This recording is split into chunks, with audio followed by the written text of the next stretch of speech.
sense from a budgetary standpoint, and obviously whatever happens going forward, there'll be more thought put into it. But yes, we have as a staff, because Anthony Root is our ops guy, we have turned in some areas that we feel we can make fiscal responsibility decisions and cut some things if we need to, which we've already done. Yeah, that's what I was aiming for. Thanks, Eric.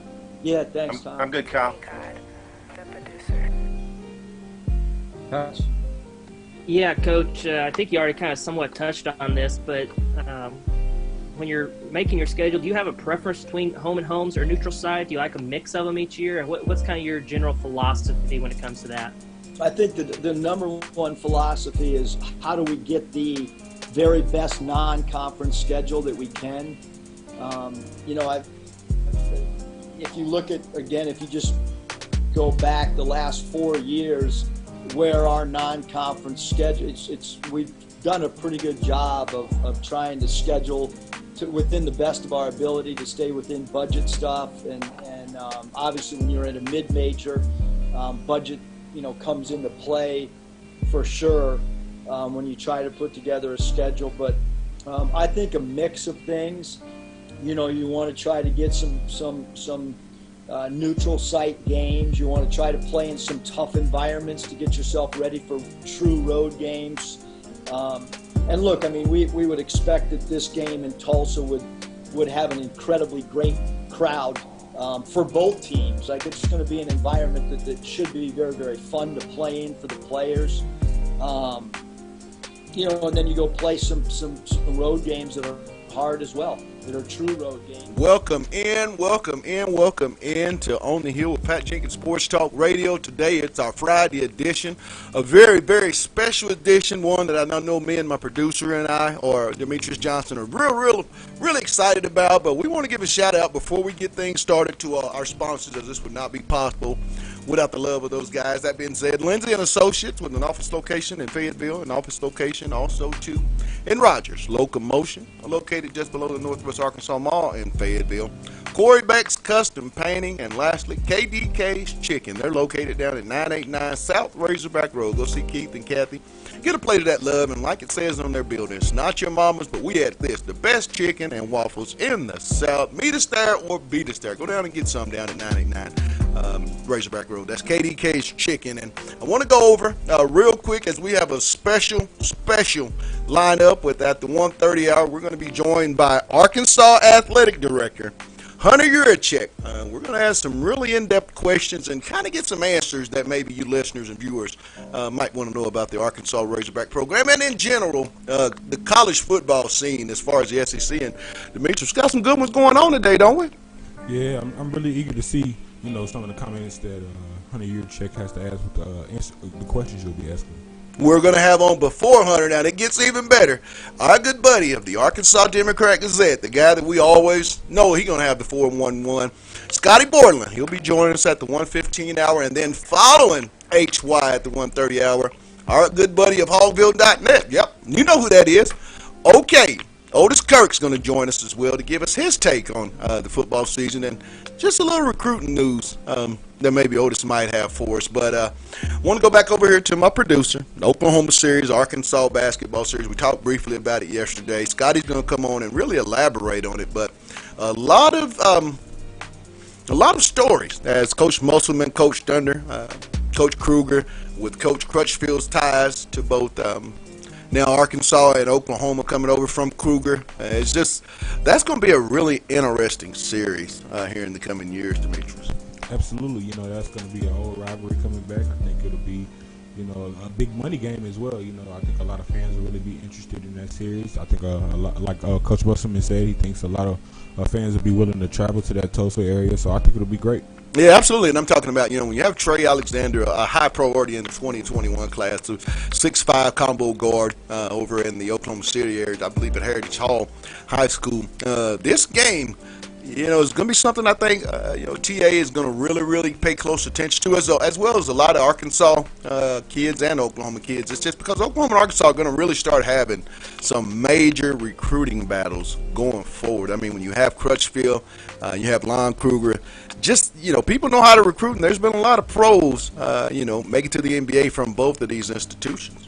And not only that, I think it aids to the strength of schedule for Arkansas. When you look at Arkansas is always, well, I say lately, they've been that bubble team. And I think, winning against a powerhouse like Oklahoma can really be that, last surge they need to kind of get that resume over the hump when it comes time for tournament time. So, again, I think it could be great for Arkansas. Yeah, and then today's show is going to be great, so we might want to get this thing started. We're going to let you hear more of the Eric Musselman Zoom teleconference about the OU Arkansas game. And then when we come back, we'll be joined by the Arkansas Democrat-Gazette's Scotty Borland to talk even more must-bust, and we might talk a little football. We got a lot of things to talk to Scotty about. It's up next. It's On the Hill with Pat Jenkins on KDSJ 479. Let's get it. Been on the phone a lot about Mason with the NBA guys, and now that they're that we know that he's in that draft. We just hope that that he positions himself to in front of the NBA teams to put himself in the best position to potentially be a draft pick and to live out his lifetime goals. How tough is it for Isaiah right now, considering how abnormal these times are, to try to get a real grasp as far as feedback? Well, you're not going to get a real, not just Isaiah. Nobody's going to get a real feel because right now there's no Chicago pre-draft. There was no PIT or Portsmouth Invitational.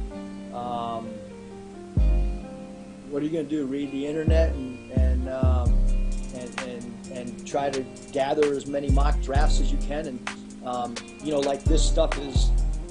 These virtual things. This is great. It's great to see you guys, but it's a lot different when you're at a press conference with you guys than doing this. And so I don't know how the virtual interviews are going to go with NBA teams. I certainly know the impact that Chicago pre-draft has, and I certainly know from sitting in NBA draft rooms the impact that individual workouts play. I certainly know the impact of when you're with that particular team's medical people and you're doing your physical tests as well as the medical tests, and it's done in person. It'll be interesting how the draft will come out because, the NBA draft's different than the NFL draft. The NFL draft had done a lot of their medical stuff at their pre-draft combine. So I can't really say how you would make a decision in this because it's all new to all of us. Thanks, Coach.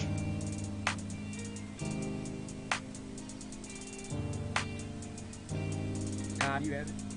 Welcome back. It's On the Hill with Pat Jenkins Sports Talk Radio. It's our Friday edition of On the Hill with Pat Jenkins Sports Talk Radio, and a lot has been going on the University of Arkansas, in particular with the basketball and football programs, but never more so than at the moment the basketball program under Eric Musselman. So we thought we'd catch up with our good buddy from the Arkansas Democrat-Gazette, the guy that knows all and shares it with us here on OTH, Scotty Borland of the Arkansas Democrat-Gazette. Welcome, my man. Thanks for having me again, Pat. Hope you're doing well. Doing really well, Scotty. Let's get off into, Eric Musselman and the Arkansas basketball program. Just recently concluded a very, very highly thought of fifth ranked in the country basketball class for class of 2020, but also, too, just came out and announced the 4-game series starting next year, this December in the BOK Center versus Oklahoma. Talk about that, Scotty. And, under year one of Coach Musselman, what's been your take to this point? Yeah, I think the Oklahoma series is pretty interesting. Like, the schools are, obviously Arkansas and Oklahoma are border states, and,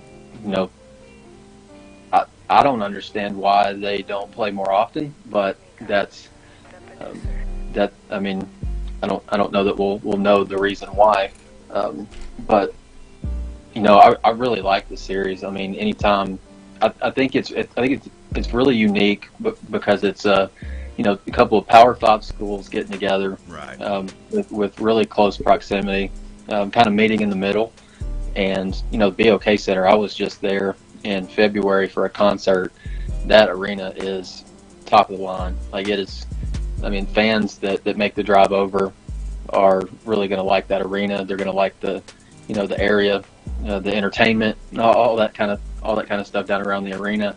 And I think you get some of these neutral site regional matchups, Right. and it almost kind of turns into an NCAA tournament type atmosphere where Arkansas will score and the crowd will go nuts, and then Oklahoma will score and the crowd will go nuts, and you've kind of got that atmosphere going, basically the whole game, and that's going to make, as long as the basketball's good, I think that's going to, people want to come back the next year, and if those first couple of games go good, I don't see any reason why they wouldn't, go after the 3rd and 4-year option that I think they've got in the contract. So looks like a win-win for me, and obviously it helps with recruiting too, and Arkansas's got a pretty big alumni base. Right. When you look at this roster, we hadn't had a chance like we normally do, Scotty, for you and I to sit down in the media room and go over potential lineups. But when you've had a chance to sit down in your free time, and I know you do a lot of great articles, want to let you know that. I appreciate reading them. When you look at this roster next year, I believe we lost the phone call. We'll make a call right back, and we'll get Scotty right back on the air. And we're going to do it live. We're going to do a live call, Demetrius. And do it. We're gonna do it that way. Listen at it. Well, but how would you feel, Demetrius, if I was calling you live? Right, back, Scotty. All right. Now, as I was saying, look at this roster, and let's play devil's advocate. No Isaiah Joe, and no Mason Jones. How do you see this basketball team in 2020 and 21? Yeah, I think the first thing that comes to my mind is a word that you like to use. It's just there's versatility, all across the roster. Even if Isaiah Joe and Mason Jones, Mason Jones is gone. Even if Isaiah doesn't come back, who's to say that they fill that scholarship, right away? But I like the guys that are still on the roster, like Desi Sills, JD Note, Devo, KK, Moses, Jalen Tate. Like, that's a really good group of guards. Right. I think those guys give you a little bit of everything. Jalen Tate's obviously really, really good defender, from what we've seen at Northern Kentucky, and KK Robinson's shooting up some 2020 class rankings. Good so point. I think a lot of people are starting to get really, really excited about him. And then obviously I'm super excited about Moses Moody, and JD Note is a guy that I feel like is flown under the radar a little bit. Absolutely. Just because he sat out last year, and then you bring in a host of other guards. But JD, I talked to him I think about 3 weeks ago today, and Eric Musselman's has said a couple of times that JD, he thinks is going to be a much better 3-point shooter just because the guy spends anytime he can get into a gym, he's going to be in the gym. Right. And then you look at the forwards, like Connor Vanover allows you to stretch it. Vance Jackson, same thing. Jalen Williams can step out and shoot the 3-ball too. I talked to Eric Burnett about Jalen a couple weeks ago, and he just went on and on. Like, the kid is a pretty good passer for a guy that's 6'10". Absolutely. And then I want to see how Ethan and Reggie grow. I think Ethan was playing his best ball toward the end of the year, and he was one of the guys that I kind of hated it for most of the season ended, because I feel like he was kind of coming into his own. Good point. Being pretty productive. And I think Reggie Chaney's going to like that series in Tulsa, being a Tulsa kid. And then we'll see how Bebe, I guess how productive he was in his development year. I think things are kind of quiet on his end. But Muss has been really high on his motor. So I think you just go up and down that roster. I think versatility is, kind of what stands out. Even if Isaiah comes back, you look for a leader on that basketball team, and to me, it just seems like Desi Seals could be a guy that would fit that role. Talk about just the seniors coming back, or the juniors and the experience coming back, because you really wouldn't have a big senior class. You'd have Jackson and Tate and those guys, but the meat of that and the core of that team basically will be Ethan, Reggie, Isaiah, and Desi, those four guys. Talk about if that core comes back, the experience factor, and would that be, the leaders of that basketball team in your opinion? Yeah, I would think so. I think Jalen Tate, just being an older guy, a grad transfer, I think he's going to bring some leadership, some things that he picked up in Northern Kentucky. But yeah, I think Isaiah and Desi, if Isaiah comes back, him and Desi are probably going to, I would say, lead that guard group just from an experience standpoint. And I mean, they've got 2 years playing together, right. So they kind of know the way each other moves, and they know each other's games really well. Another guy that I would say in that guard group, even though he's a freshman, Moses Moody's a guy that Muss has talked about. Not a lot of times Right. do you freshmen coming in who you think could be a leader from like the first day that he steps on campus, but Moses is one of those guys. Muss really likes his maturity a whole lot. And then in that forwards group, Connor's played at the Power 5 level too, but Ethan and Reggie have kind of been with Muss for a year, Right. and so I Good point. think that helps them. Obviously, Vance Jackson has a lot of experience with UConn and New Mexico, but I think Reggie, keeps his head on right. I think starting next season it would be like a fresh start for him. He didn't get off to the best start last season. Great point. I think that kind of hung around with him a little bit, but yeah, I think he's definitely got an opportunity to step up into a leadership role, definitely.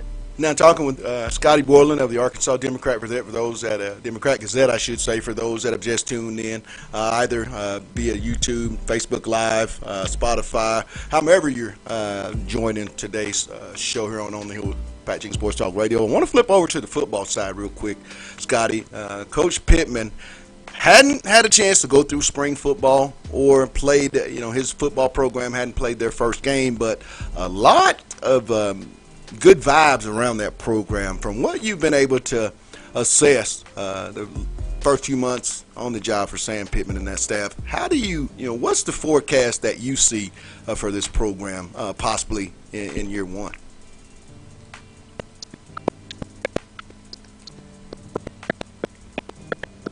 Right, good point.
Right.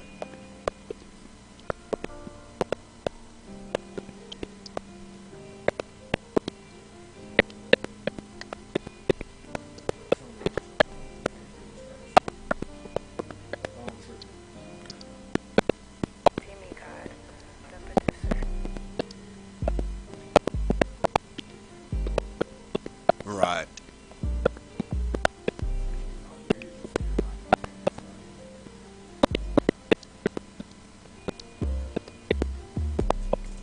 Well, Scotty, man, loved having you on. We'll continue on as we progress, and hopefully we can get back to our normal life of being able to be in the facilities with the coaches and the players and bringing it that way. But as always, my man, thanks for taking time out on the Hill, and you have a blessed weekend. Uh-huh.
Brewers and Marvin Delps and where those guys are from, and so not surprised at all. I think that that's a lot of the attraction from this job. Is I can specifically speak for basketball that this is a great job because of the fan base, because of the in-state talent, so on and so forth. So I wasn't really surprised, Ty. I mean, I think that that there are a lot of talent in the surrounding areas and in the South for sure. I guess the only other one I've had is like, what would you say the difference is from high school coaches? And I know they're not as plentiful when you're in Nevada, but what would be the biggest difference between Arkansas high school basketball coaches and then just basketball coaches when you're in Nevada? I mean, I think there's great coaches at all levels, and where we were in Nevada, it was Reno, and there's some great high school coaches in Reno, but there might not be great talent, and there wasn't high school talent in Reno, and I don't really look at that as a state thing. Just like it's not necessarily just the state thing here. I mean, we can get to Dallas in 5.5 hours or whatever, and you can get to Oklahoma very easily. Just like at Nevada, I mean, we were recruiting guys out of the Bay Area, Sacramento, Oakland, San Francisco, because that's easier to get to than even Las Vegas. So I think there's great high school coaches all over. Certainly the coaches that have come into our gym to watch practice that are high school coaches, I've been overly impressed with them taking notes, the questions they ask after practice, and I've written letters during this time to a lot of the high school coaches, just personal letters, guys that have received coaching awards throughout the state. I think there's great coaches here, without a question of a doubt. And I'm just still trying to get to know as many of them as I possibly can.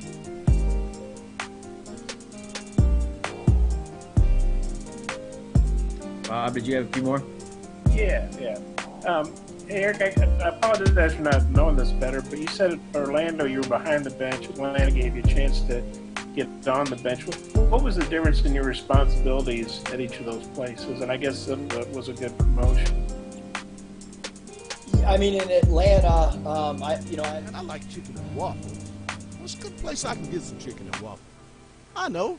KDK's Chicken at 989 South Razorback Road. Get on down there and see Keith and Kathy. Get a plate of that loving. Like they say on their building, it's not your mama's. The best chicken and waffles in the South. They even got chicken wings, and they got these things called loaded fries. I think you might want to get on down there.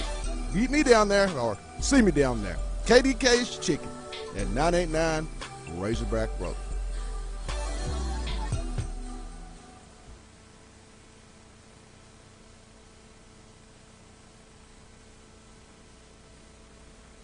Welcome back to On the Hill with Pat Jenkins Sports Talk Radio here on KDSJ 479.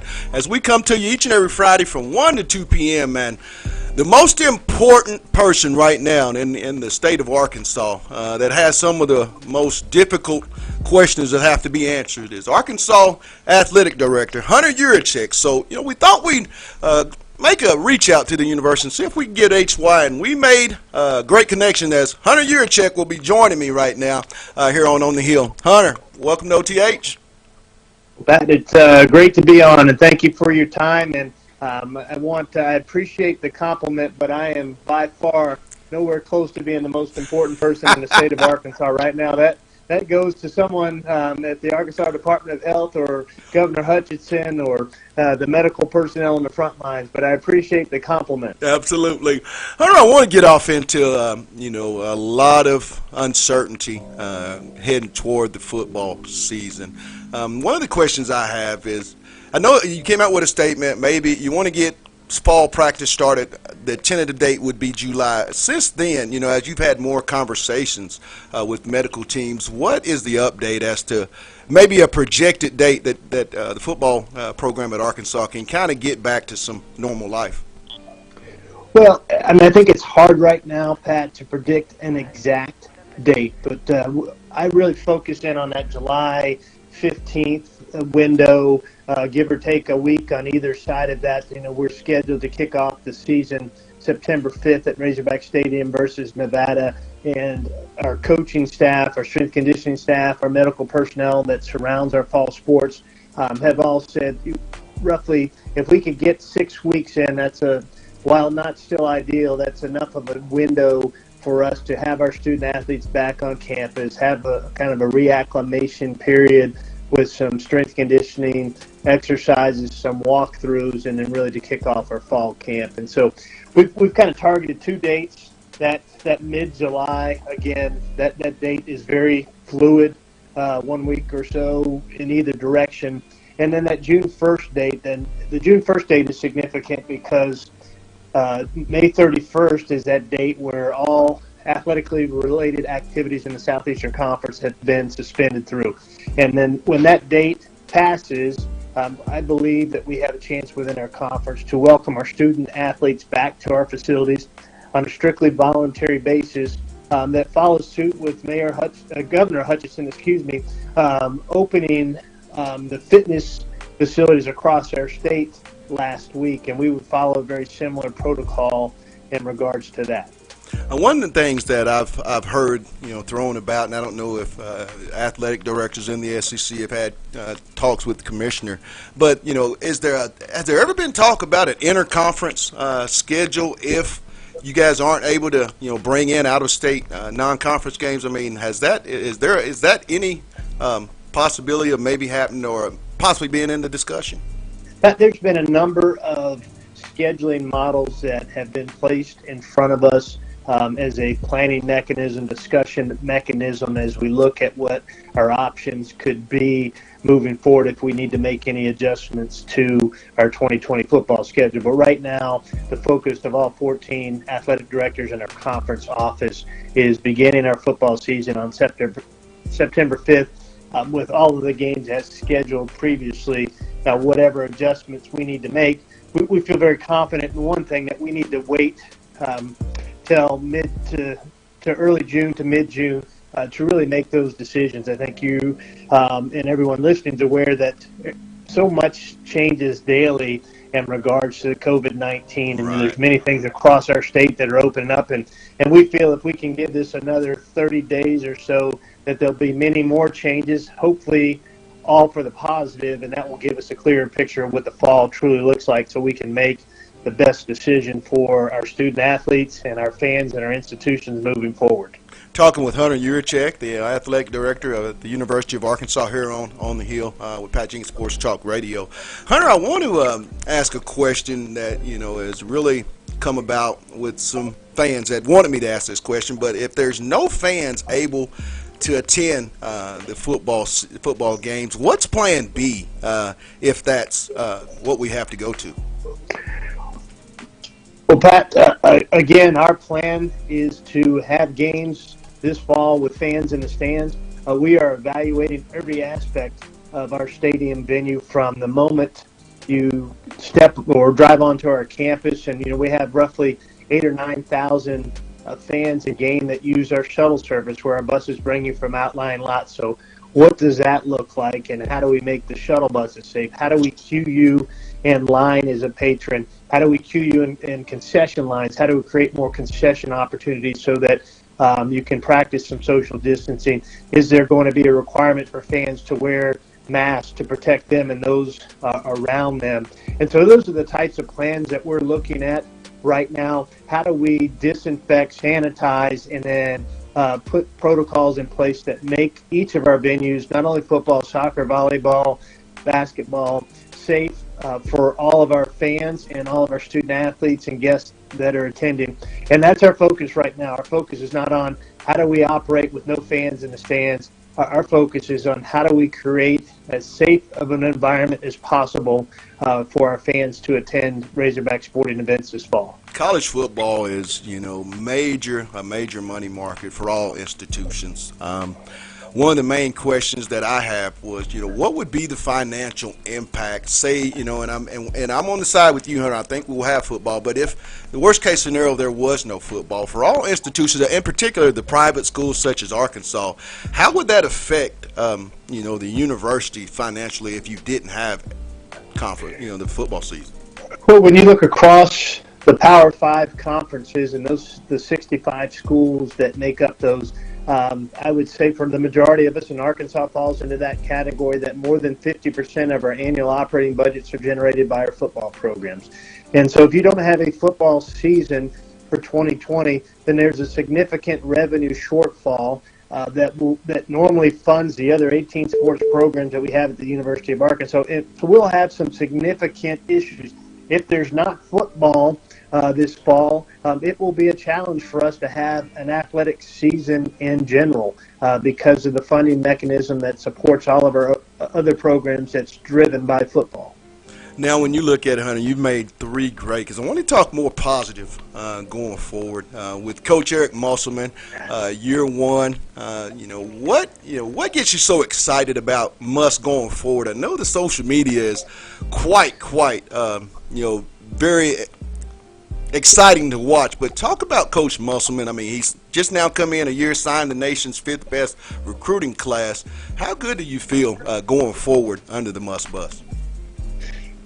I feel great. I mean, his energy level and the infusion that he gave our basketball program, the energetic infusion he gave our basketball program was just what we needed. I thought our program had become a little stagnant and a little stale, and he has re-energized our men's basketball program. He's made it in vogue again, per se, for young men across the state to come to the University of Arkansas to play basketball. You saw that in the recruiting class, that top 5 recruiting class you referenced. All of those young men that are freshmen, incoming freshmen, are from the state of Arkansas. And so he's given our program what it needed at this time. And, Mike Anderson had done a number of wonderful things, and he had taken our program to another level from when he arrived, and it was time to make a change and for somebody like Eric Musselman to kind of reinvigorate our men's basketball program. And that's exactly what he did. And I think we won 20 games this year with a roster that had a lot of question marks coming into it, and I think you saw the overall development of players like Mason Jones, what he became under Coach Musselman's leadership and mentoring was amazing. Now, with that said, Mason put in a tremendous amount of work. I can't remember going into the basketball performance center at a time where Mason wasn't in there shooting, and so. But I think that's also some of the influence that Eric Musselman has had on all of our team members is just how hard you have to work to accomplish your goals, both as an individual and as a team. When you look at the Sam Pittman hire, I know that was there wasn't a night, Hunter, that you didn't get on Facebook or Twitter and see someone else had you at a certain school. I was one of the guys that really felt good about Sam Pittman. Didn't think he would have a chance to get it, but I felt like he would be the perfect fit. After meeting Sam the night that you offered him the job, what was it that stood out to you about Coach Pittman? And now after hiring him, what gives you the confidence to say, hey, I did make the right hire after seeing what he's done so far, not having spring ball or his first football game in Razorback Stadium? Sure. Well, a number of things stood out for me about Sam Pittman, and that we had definitive needs at the University of Arkansas in regards to our football program. First and foremost, we need to improve in recruiting. And Sam Pittman has been, throughout his career, wherever he has been, a proven recruiter of young men. Second, we needed to develop up front our offensive and defensive lines, and that is Sam's specialty. And third, we needed the ability, someone that was well-connected and intertwined, that could hire a really good staff to surround these young men with. And then the final thing is, they needed to be a great fit for our institution, and they wanted the challenge of being the head football coach at the University of Arkansas. And so those, when it came down to it, those are all the things that impressed me and went into my decision to hire Sam. And since he's arrived, I have not been disappointed. He has done an incredible job developing relationships with each of the young men that are currently in our program. He did an incredible job building a great staff that were surrounding those young men, and he does an incredible job recruiting. I sat in on a recruiting call with him a week or so ago, and it's amazing the relationships he builds over a phone with a young man, and I think it's almost like a father-like relationship with these guys. Talking with Hunter Yurchek, Arkansas Athletic Director, and once again, I want to thank you for taking time out with us, Hunter. But the last question that I have for you before I let you go on, because I know you got a lot of work that has to be done here. Describe the one Razorback motto that you came up with almost instantly the day you were hired. You know, what's the meaning behind that for those that may not understand it? Sure. I mean, that the one Razorback and then the acronym ONE, you can take that to mean that there's only one Razorback mascot through all of college athletics, and there's only one Power 5 team across the state of Arkansas. There's only one passion, like the passion that people have for the Razorbacks. And the O&E simply means only need everyone. And what that means is, like, if we have everyone around this state that is bought into our program, supports our program, if we have everyone around our department and our university community, including our student athletes, bought into what we're doing, that's that one Razorback passion. That we're the only Razorback mascot. It's really special to be in a state where there's no other professional teams and no other Power 5 teams, and where the focus day in and day out is on the success of our athletic program. And so that's what that is. It's a rallying cry for our entire state, that we're all in this together as one Razorback family. Well, Hunter, I love having you on. I got to get you back on, throughout this season. Just some HY talk, because I really had a very excited time talking with you today. And thanks for taking time out, Hunter, and you have a blessed Friday. You do the same, Pat. Glad to be on. Thanks for having me, and stay safe. All right. Okay. Bye-bye. That was Hunter Yurchek, Athletic Director at the University of Arkansas. I'm going to go over to my guy. You always take notes, and I got to get your take on a lot of the topics that we posed to the AD. And you think he answered questions that we needed and that our fans and listeners wanted to hear? Yeah, absolutely. Well, we're going to take a real quick break, and then we got more to talk about as we're about to bring on our good buddy, Otis Kirk of Hogville.net. It's On the Hill with Pat Jenkins on KDSJ 479. Back in a moment.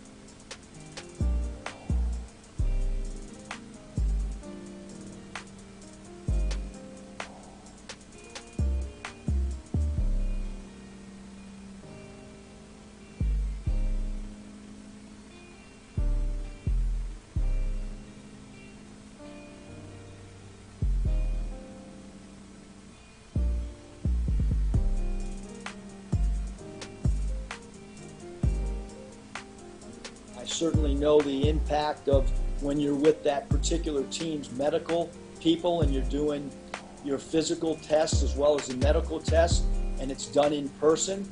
It'll be interesting how the draft will come out, because, the NBA draft's different than the NFL draft. The NFL draft had done a lot of their medical stuff at their pre-draft combine. So I can't really say how. Welcome back.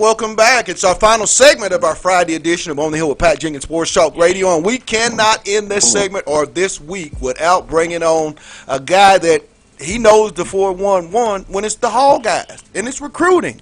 Otis Kirk of Hogville.net joins us. Otis, welcome to OTH, my man. Hey, Pat. How you doing, man? Good to be on here. Doing very good, Otis. You good.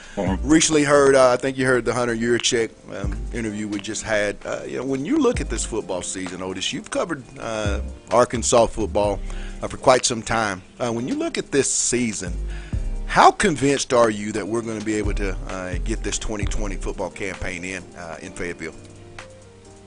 Well, let me put it to you this way, Pat. I think if there's any way at all college football will happen, I've never bought into the fact that there won't be college football. Now, when they're opening things back up as they are, if by chance there's a lot of deaths and everything starts going completely south and they have to shut it down again, then who knows? But right now, I think there's going to be college football because I'm tell you why. There's too much money involved for there not to be. There is a ton of money involved in college athletics, and if they don't get it in, it's going to really. We think the landscape has been changed now, and I understand people losing their jobs and stuff is not compared to sports. Right. But let me tell you, when you're talking about no college football, you are talking about jobs in sports and people losing their job, Pat, because a lot of people don't understand how much football pays for a lot of things at a university. So, and I'm telling you, if there's no college football, there's going to be some big job cuts. Because I had somebody tell me that one day that, well, how can you talk about college football when people are out of work? But it all goes hand in hand because I'm telling you, if there's no college football, there's going to be a lot of things change and a lot of cuts and stuff, and so it is going to affect people more than just sports, Pat. A lot more than just sports. But I think there will be, to answer your question. We've got about 3.5 minutes, and I want to ask you, give me 5 players, Otis, that we need to look out for as far as recruiting goes for Coach Pittman. That may be some names that could be on the commitment watch list, in your opinion. Okay, well, I'd say the Luns kid at Kentucky, the linebacker, is definitely someone. Keon Parker over at Tulsa Booker T, the cornerback, is another kid that can be on the watch list. I like the receiver at Texas, Roy City, that visited back on March the 7th for the junior day. Right. I think he's someone, I think he definitely is someone to watch. I think, let's see, there's about 8 or 9 of them. What I'm doing, I'm really taking a hard look at the kids who have visited, Pat, and have been here, on a visit. So Javion Hunt at Oklahoma City, a running back, as a kid that I would not be surprised to see pull the trigger. Just guys like Devin Manuel, maybe at Devon Manuel down in Louisiana, an offensive lineman. Just guys like that have been here for junior days and stuff and have offers. And I think they could commit. I think Drayden Norwood is a player. If you want to talk about inside the state, I was kind of staying outside the state. But if you want to go inside, I think Drayden Norwood. I know he's got ties to Oklahoma with his cousin there, but I think Arkansas has a good chance at him. Right. I think they'll eventually get Outley. Now I don't know how quick that will happen, but I think they'll eventually get Aaron Outley from Parkview. It would not surprise me, Pat, if they offered Jared Summons, the center over there, Bobby Portis' brother. Right. I think Arkansas is waiting to see him, and everybody else is waiting to see him play center because he's played defensive tackle, and now Arkansas and others are going to get a chance to see him play center. He has more of the mentality, aggressiveness, or whatever you want to call it. He's got an offensive mentality more than defense. I don't think he's just pins his ears back and goes after you on defense, and there's nothing wrong with that. I mean, there's a lot of, hey, if you can be a true center or true offensive lineman, those guys get drafted and paid pretty well. I think the guy that played, the 2 offensive tacklers that played for Sam at Georgia got drafted in the first round, so they're doing okay on the offensive line. Now, there's nothing wrong with not being a defensive lineman, being more of an offensive lineman. And I don't mean mentality when I'm saying he's not smart. I mean, you have to be just smart to play offense. Right. I mean, the temperament, I guess is a better word or whatever. You know what I mean. Yeah. Well, Otis, my man, thanks for coming on real quick. I know it was such short notice, but you always bring it, and you hitting home runs every time we throw the pitches out there. So, hey, we'll bring you back on, but, hey, thanks for taking time out, Otis, and you have a great weekend. Anytime, Pat. Thank you, man. I'll talk to you guys. That was Otis Kirk with the 411 real quick. Had to get a little skinny and get his take on this upcoming football season, as well as how Arkansas is doing out with getting that brand out in the recruiting world. I want to go real quick before we end today's segment over to my producer, Demetrius. What did you take away from Scotty Borderland in the first segment in the 115 hour? Well, I think everybody's excited about what Muslim is doing right now, and even Hunter Yurchek, he talked about the direction he's going and the life that he's brought. So I think Scotty's on board with that, and I think it can be an exciting season next year. And also, too, one of the big ones I think was Hunter Yurchek. This is something that we've been planning all week, kept under our wraps. Thought the interview went quite well, but what stood out? Did you think that the questions we posed our listeners got the information that they were seeking? Definitely. I think the key part was just the positive thinking that they have. They're trying to do everything in their power to have the season, and they're thinking in terms of, okay, if we do have this season, how can we make everybody safe? And I think that's a optimistic business approach to it, because I think again, Oda said it's a lot of money in college sports and college athletics, and you heard Hunter Yurchik says over 50% of college university funds come from Big football. money. So when you're talking about 50% of the entire school revenue, I mean that's bigger than bigger than some things that people would consider to be important. So I think when you look at the structure of things, I think you will see some sort of football season this year. I ain't got nothing else to say. My guy just ended it. He gave us the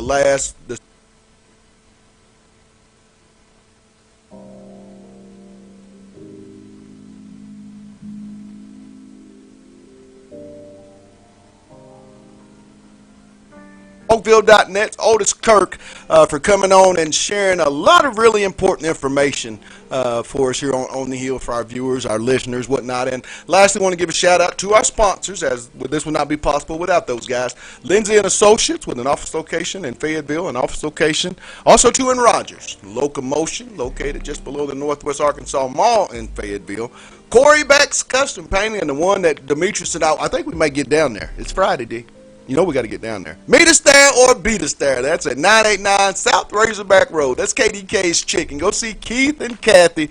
Get some of that love, and like it's on the building, it says it. It's not your mama's, but we added this: the best chicken and waffles in the South. But for my producer, Demetrius Johnson, myself, to all you viewers, thanks for the great week. We'll be back with much, much more on Monday. But for now, you guys have a blessed weekend. It's been On the Hill with Pat Jenkins on KDSJ 479. Let's get it.